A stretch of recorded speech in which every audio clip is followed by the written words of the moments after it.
Absolutely nothing anywhere near anybody.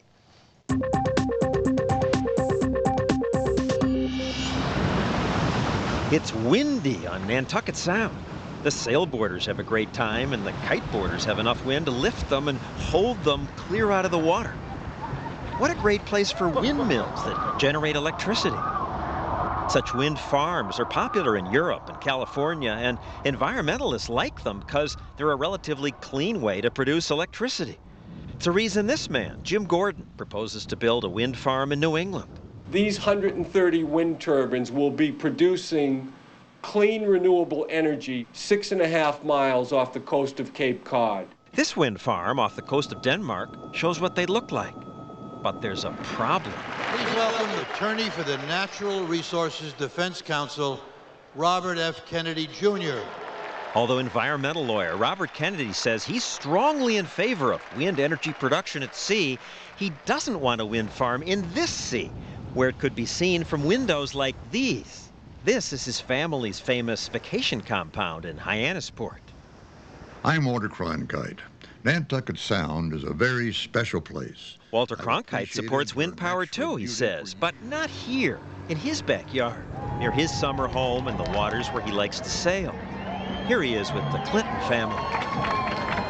Cronkite did a commercial for a group that's fighting the wind farm, where he says, our national treasures should be off limits to industrialization, and Nantucket Sound is one of those treasures. Join the campaign to save his ad was paid for by a group that says it supports wind power, but not in their sound. You're protecting Nantucket Sound from what? Everybody deserves a place where they can go just to get away from it all. A wind farm is going to wreck that? I think building turbines, building machinery in an area where people go to get away from industry, to get away from machinery, is wrong. He also complains that Jim Gordon will make a fortune. They just don't want to live with a half-inch view off the horizon of wind turbines. Jim Gordon and the developers gave us these pictures, which they say show what the wind farm would look like from different shores. You can barely see these things. They're trying to say, again, that it's just a bunch of rich people who are concerned with their views. And that's what developers do. Well, don't they have a point? Well, I think rich people and poor people have a right to our public resources. Some yachtsmen agreed that a wind farm would spoil their view. I don't like it because I think it just ruins the natural beauty of the water. Really? The natural beauty includes yachts like his, ferries, jet skis, all kinds of noisy boats. But a wind farm would ruin this? That's the not in my backyard syndrome again. Plenty of people told us they like the idea of windmills.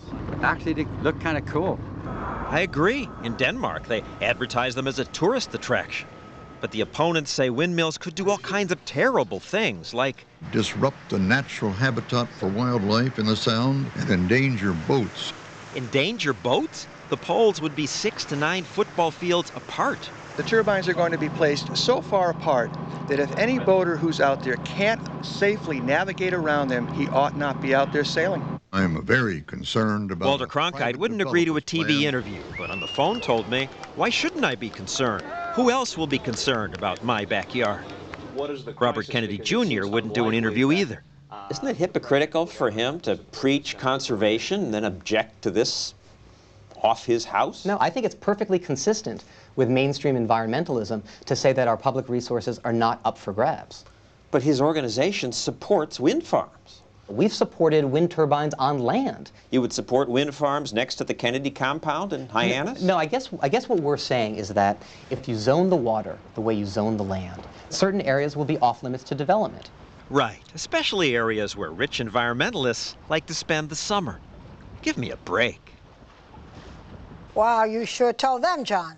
But look, why can't they take these windmills and just put them, farther away in the ocean? Way out in the ocean. Yeah, so the critics have proposed that, but that's much more expensive. The waves are higher, the ocean is deeper, it costs more to ship in the electricity. So what's going to happen? They will argue about it for at least another year. 17 government agencies have to file environmental impact statements, and then the Corps of Engineers will decide. Then they'll probably sue and delay it some more. Don't expect Walter Cronkite to come to your house for dinner. I'm not expecting that. And if you want to air your opinions about this, you can write to us on my webpage at abcnews.com. We'll be right back.